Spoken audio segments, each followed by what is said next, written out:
I'll be honest. I need clapping with sports. Like I always need like the energy jolt where it's like Yeah. clapping or applause or a whistle. Like I just need something that's like, this is sports. So I'm super excited. Well, welcome everybody back to my series. First of all, Emily's here again. We did this last year, so I'm super excited to talk to her about Oregon. And this year I decided to do something different. So last year I did top 25 teams. I quickly realized that college football, nobody knows what is going on ever.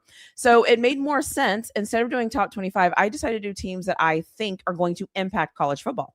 So whether they Okay. lose or whether they win, you are going to impact college football. So if Oregon is winning games, are going to impact college football. If they're losing games, it's going to give somebody else a spot to entertain their spot. So obviously Oregon is on this list because I respect them and I well, maybe I secretly wanted to talk to you, but I also respect them as well. So that is why they're on this list. So I will let you just introduce yourself, whatever it is you want to tell us. All of your information will also be in the description. So if anybody Okay. wants to find any of the work that you're doing, they can find it pretty quickly. But yeah, if you just want to introduce yourself and then we'll just get talking about Oregon.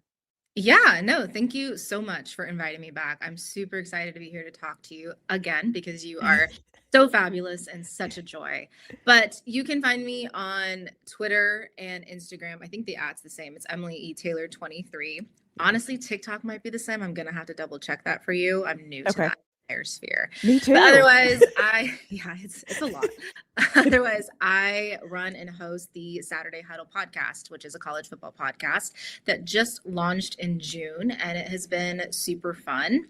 And we're talking about all the conferences, everything that's kind of happening in college football, all of the major storylines, and kind of what makes the sport the type of culture that it is, because it Mhm. goes way beyond the games just played on the field. It's all of our discussions and conversations like this one, and even more, whether it's super toxic or actually pretty healthy.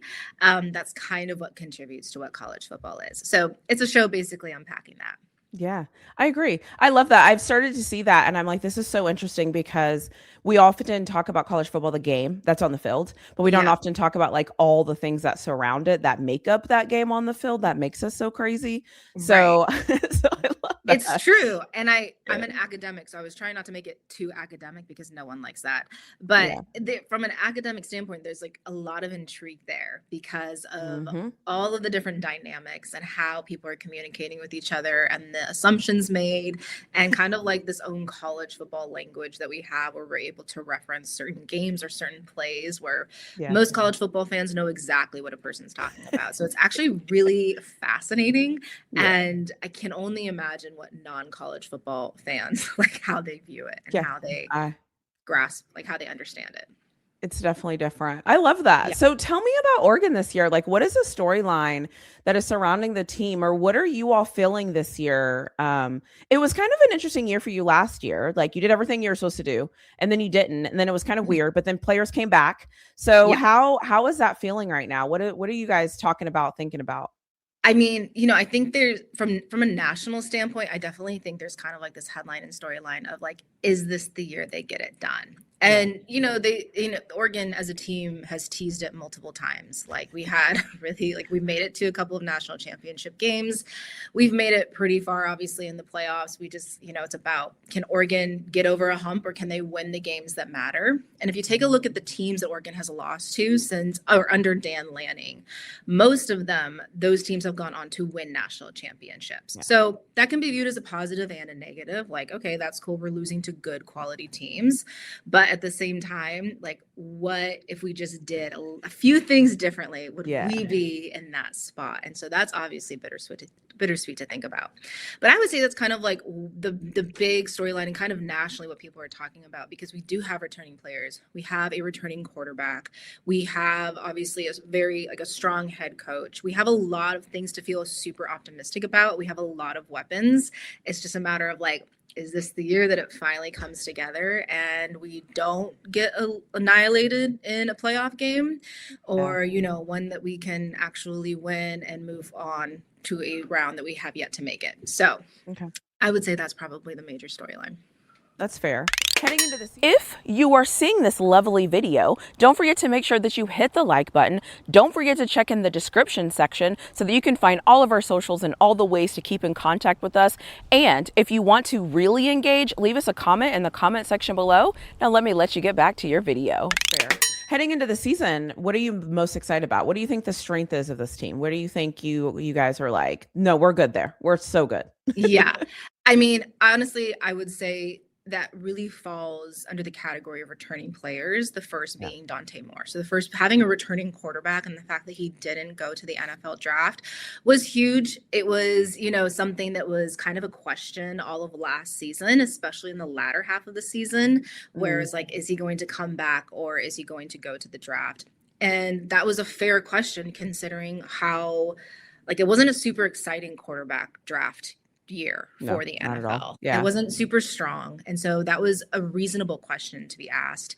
However, the fact that Dante Moore returned not only speaks to the quarterback skill that Oregon is expected to have, but again, it's the culture. So being able to rely heavily on that cohesion and the fact that they have a strong culture backing them up. And we have other weapons on the team. Obviously, when you take a look at the defense, you take a look at the wide receivers, that those are the strengths. I'm expecting all of that to look as good as it did last year, but another year under their belt. So again, more fused together, better cohesion, stronger, more development, all the things that college football fans love to hear. Yeah. All the things we're patient for. All the things. Yes, exactly. We're like, he's a 5-star. What do you mean he doesn't have 15 sacks this year? Right. Right. At the same time, it's also a lot of pressure, right? Because it's okay, what if you guys underperform? What were we even talking about? What were we even being optimistic for? But I'm optimistic. I feel very confident in this team. Okay, cool. And then what is something that you do think about often and that you're kind of like, okay, I know this is kind of something, it's a concern. I don't like to think about it, but I know that I have to, and I see it. It's just there. What is that for you this year? I think something that I think about is definitely the offensive line. So I want to ensure, I think about it and I'm hopeful and I'm optimistic. There's not necessarily genuine true worry there, but it's something that I definitely think about where I'm like, this needs to be good. This needs to be good. And then I also think there's kind of always going to be question marks when you lose your coordinators. Now, Oregon was really lucky to just elevate coordinators already in their system. So it's not like they went out to hire. Fans will tell you that's a good thing. Some fans will tell you that's a bad thing. But I think that actually might be a really helpful thing. But there's going to bring some question marks because there's going to be a slight identity shift in comparison to what we've been used to seeing the past few years. Yeah. Okay.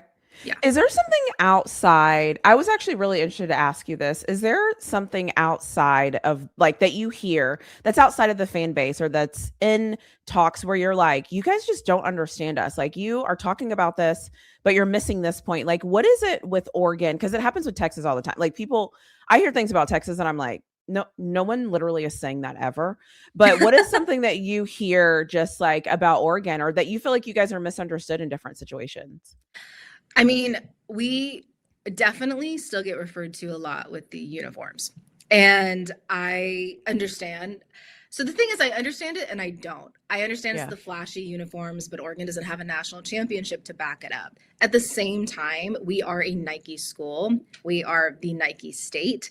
And so it always kind of made sense to me that Oregon would be that school for the experimentation of uniforms and to kind of give it that edge. I don't see anything wrong with that. Yeah. I see something wrong with it when people outside the fan base or even people outside of Oregon really focus and hone in on that as if it's a really big deal and all that fans are talking about.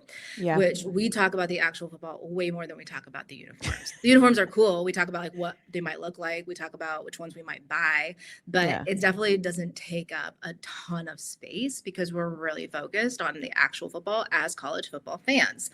And I'm going to use this moment as an opportunity to say, obviously, as an Oregon fan, it drives me insane when people put the Oregon O and zero as a zero for national championships.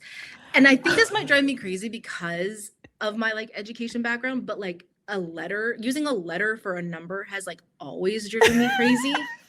At the bare minimum, please reflect some of the intellect that your personal school is known for, USC, Washington, all of these highly intellectual schools, and please stop using a letter as a number. Now, people are going to come at me and be like, you're just bitter because you don't have a national championship. It just doesn't hit the way I think it's supposed to hit because all I'm thinking about is how that's a letter and not. That's dumb. Can I just say something? Just so Yes. The UT logo, when people do it like upside down, Yeah. I'm like, you realize you're still using our logo, right? Like, even Right. though like Right. it's like upside down, that's Yeah. cute, but you still had to print it in burnt orange Yeah. to put it upside down. Yeah. So For it to make sense. Like, so what are we it's doing like, here? yeah, I Yeah. love it. I know that's why yeah, that's one of the things too. I'm like, we don't care. We really don't care. Right. So, And it's always like, it's always cracks me up when people respond to me like that with like the O and zero national championships, as if I don't know. Like, yeah, right. this has been my lived experience since I was a Yeah. little kid. I know. Yeah. So it's You're like, again, it's not like you're wounding me in any way. This is Yeah. my daily life. So True. I don't know. It's just, Yeah. yes. As an adult too, the jersey thing makes more sense. I feel like when I was younger and in Oregon went through the jersey thing, I thought it was super cool. But now as And I think a because it was grown newer woman, then, right? yeah. And as a Like, grown woman, yeah. you're right. Like, how else are they going to test out these colors, these jerseys, these looks, these fills? Right. Test it And out on the there's football team.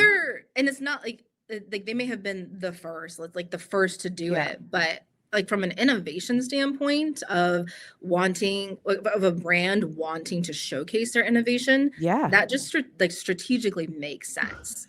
So it's like, oh, all Oregon cares about are uniforms. I really don't think the coaching staff cares about uniforms. That's really not where their focus is. This is just something that they're thrown in the loop of like, this is what your team's wearing. This is like the look this week, this month, whatever it might be. This is like the era we are in. And people really focus on that a lot. It's very strange. Very strange. Yeah. But that's a good point. So that's the college football thing. We don't know how to move on. So there's that. Is there a bold prediction that you have this year for your team? Yes. Well, originally I was going to say my bold prediction was that Dante Moore would be in New York as a Heisman finalist. I don't necessarily think that's super bold. I know a lot of people are talking about that. But I would like my bold prediction to be that I think Oregon's going to have the best defense in the Big Ten. Ooh. It's bold. I love that. It's July, and I'm allowed to be this optimistic. Yes. Well, I think fairly being objective as well, but I'm allowed to be like in this zone. So that's my bold prediction. Okay. I love that. Is it whenever you look at your team, do you normally care more about like offense, defense? Do you care about the whole thing? Like, is there one side of the football where you're kind of like me with Coach Sark? I'm always like, all right, we got to get this offense figured out. I don't care. Like, just something. Yeah. Like, but is there anything for you with Oregon that you're always thinking, okay, come on offense or come on defense? Does that happen for you? I mean, I think naturally my brain immediately goes to quarterback just because for the last few years, it's not like Oregon had this like continuity with quarterbacks. Yeah. That's a big reason I love the fact that Dante Moore came back was, you know, it was that continuity and it's like continuing with the player that we know. But I think since Dan Lanning has been the coach, I've actually been more focused on defense, knowing he's a defense-minded coach. So I'm always paying close attention to that and really like how it's improving the players that he gets in the portal, how he's developing players and whatnot. Me personally, that's kind of just like, since he's been the coach, kind of where my eyes have been drawn to. Okay. I love that. Everybody usually has that. So I just like to figure out like, what is that for you? Okay.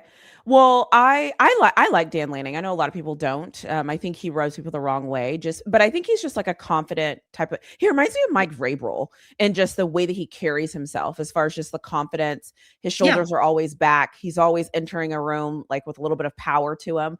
So I don't mind him, but some people, he just like, he comes on the screen and they're like, he has a punchable face.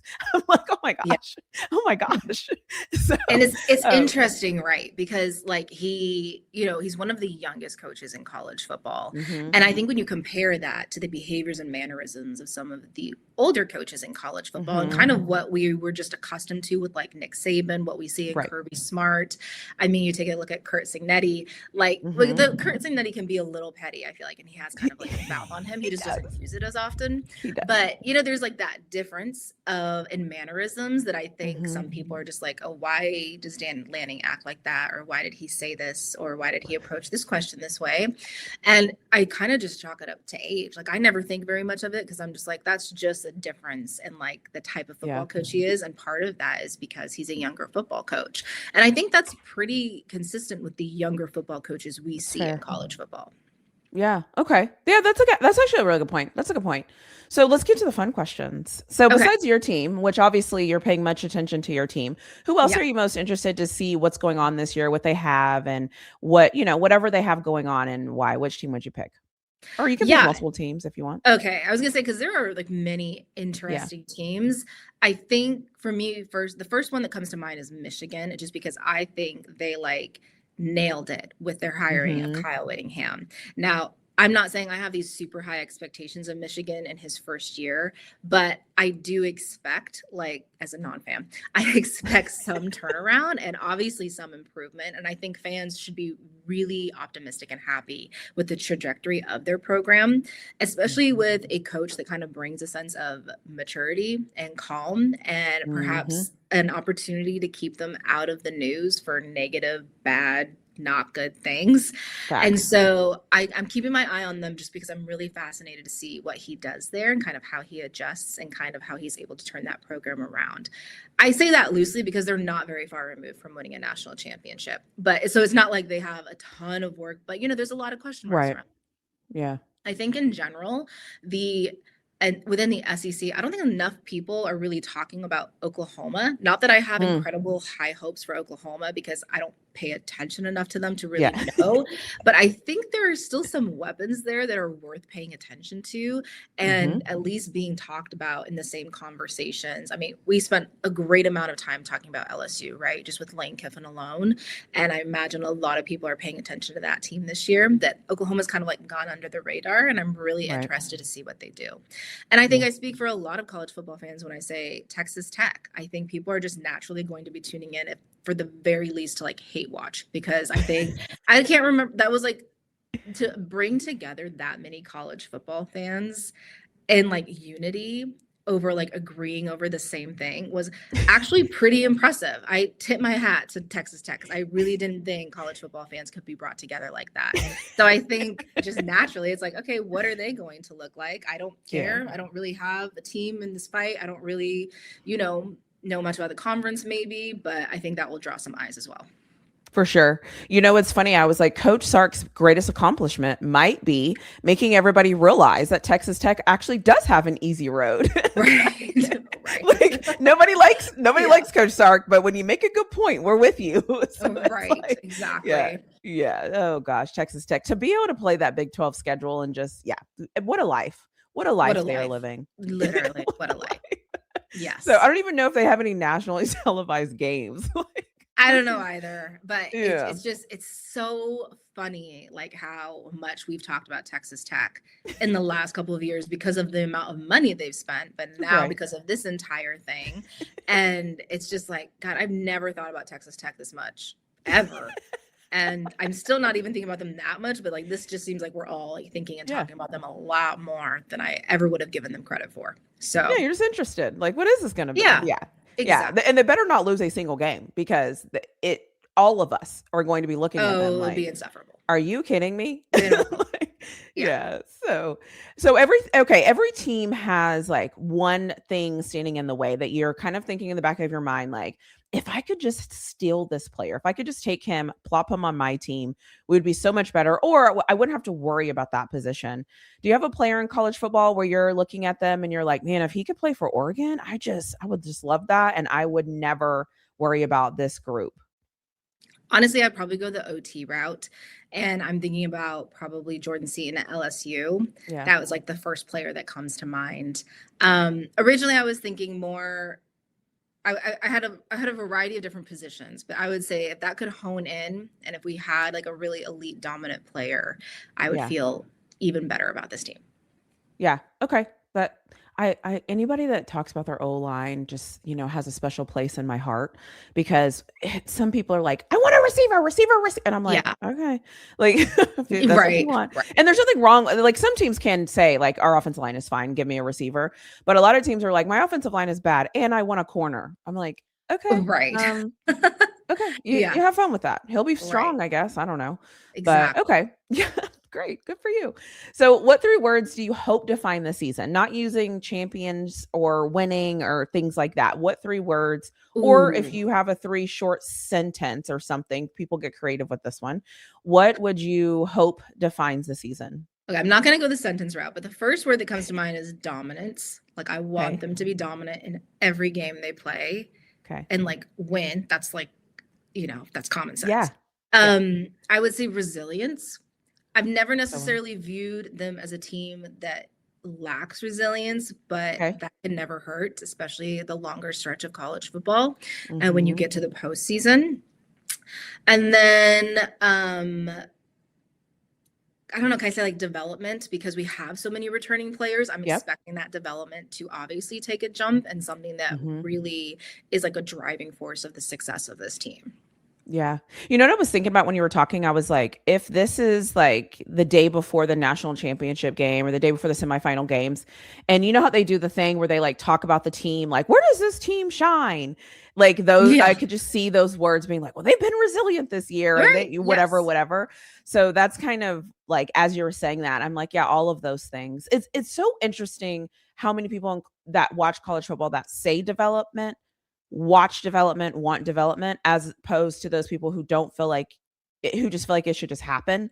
It's like Yeah. I don't know how many people realize the process it takes to be good at Right. anything. Right. So, Yeah. and then it's Yeah. like now it's football, There's a process. Yeah. yes, now it's like practice film, all the things. And so I appreciate you honing in on that because a lot of people don't. That was Yeah. my battle cry with Arch Manning last year. It was like, guys, he has to have time to play the game.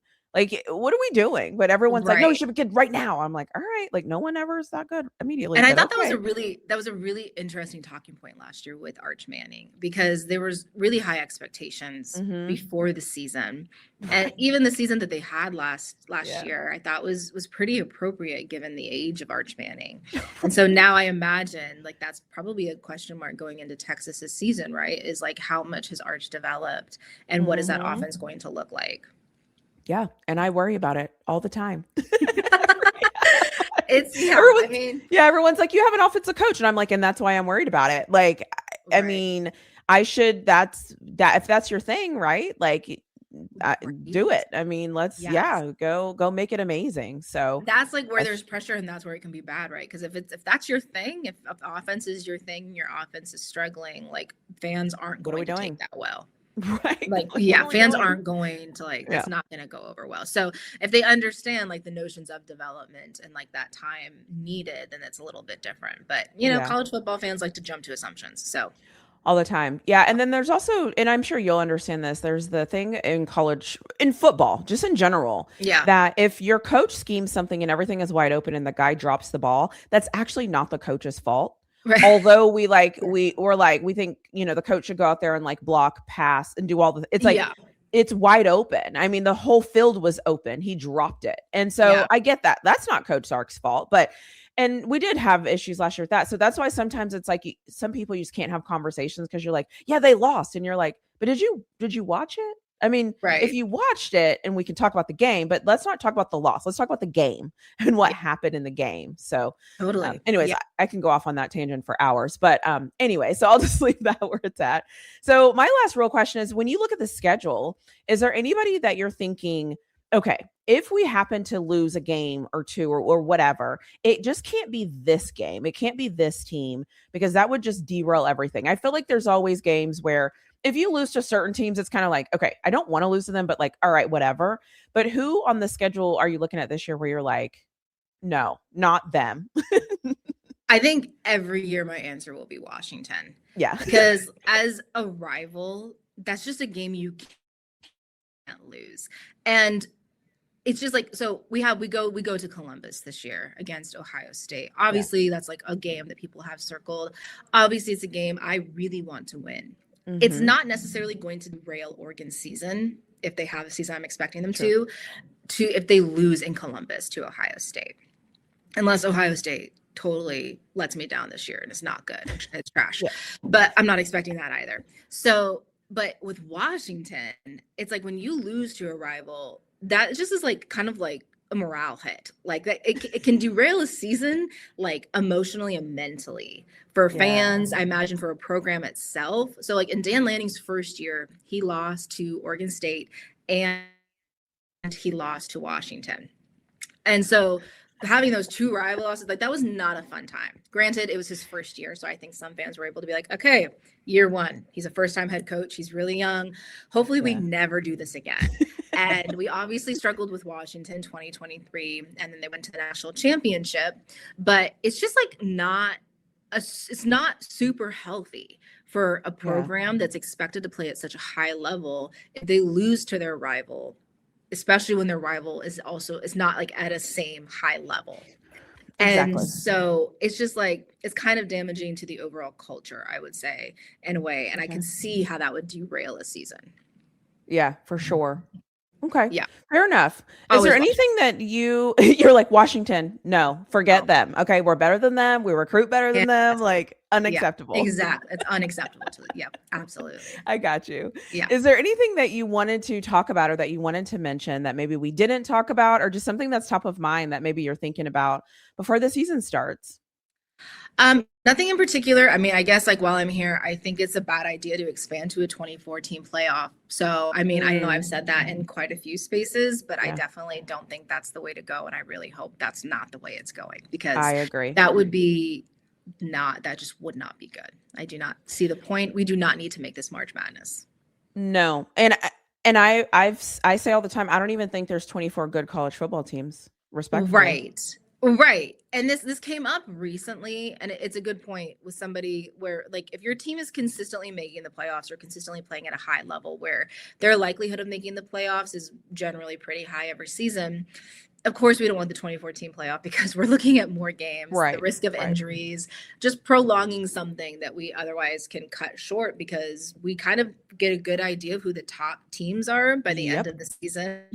Why are we going to throw more into the mix? I know it's for money. I just think it's stupid. Please don't do it. Yeah, me too. And so I've pitched like a playoff game, like a playoff play-in game. So I think we should do 16. I think we should have 14. And then I think you make teams play in to get to 16. And that eliminates kind of the, if there's some teams on the bubble, they either get in or they get out, but they have an opportunity, and it's still just 16. It caps it. And we don't ruin the regular season, because 16 teams is still like a good number. But do you have a number that you would like them to go to, as opposed to 24 is too much? 24 is too much. Honestly, I probably would have been fine with 8. So the fact that we're fine that we're where we are at, like, it's fine. I just also think the jump from 12 to 24 is like too big. So like with you, like maybe we just like add a few more, but like let's not jump straight to 24. The play-in idea is actually a good idea, because that seems like a manageable way to handle it. But immediately having a 24 team playoff where we're just getting these games where we likely know the outcome before the game is even played seems ridiculous. So like at that point in the season, we know people's strengths, weaknesses. Obviously things happen, things change, things get funky in college football, but is it worth the injury risk? Like, I don't think so. Yeah. And my pushback is always too, so when does the season end? In March? Like how long, like, if we have 24 teams, how do you do that? Like, I don't know. What are we doing? Like, it seems like it's going to be really long. And I'll say, like, this is where it's toxic. Like, I'm complaining about it being really long, but I will be watching every single game. So I'm the problem. Every single game. Yeah. No. I'm literally like what they want. Like, I'm still giving you my view, but 100% ridiculous. And I will give you my view kicking and screaming, and I will not apologize. Right. Exactly. But that's it. Please don't do it. Awesome. I just don't like it. Yeah. Well, I love that. And I agree with you. I don't want 24 teams, but thank you for chatting with me about Oregon. And just thank you for just being an all around amazing human. There's just not good humans walking around, unfortunately. Sometimes you collaborate with people and you're like, that was cool. I never need to do that again. So thank you for not being that type of person. I really appreciate that. Of course. And then I will put all of your information in the description so everybody can find you. And then I'll end on you. Whatever you want to say, however you want to take us out, we'll end that way. Oh, well, thank you so much for your kind words. It is always a joy and so much fun to be able to talk with you. I will take any opportunity to do so. And I just am going to say happy almost college football season because we're almost there. Oh my God, we're almost there. We are. Thank you. Yeah, of course.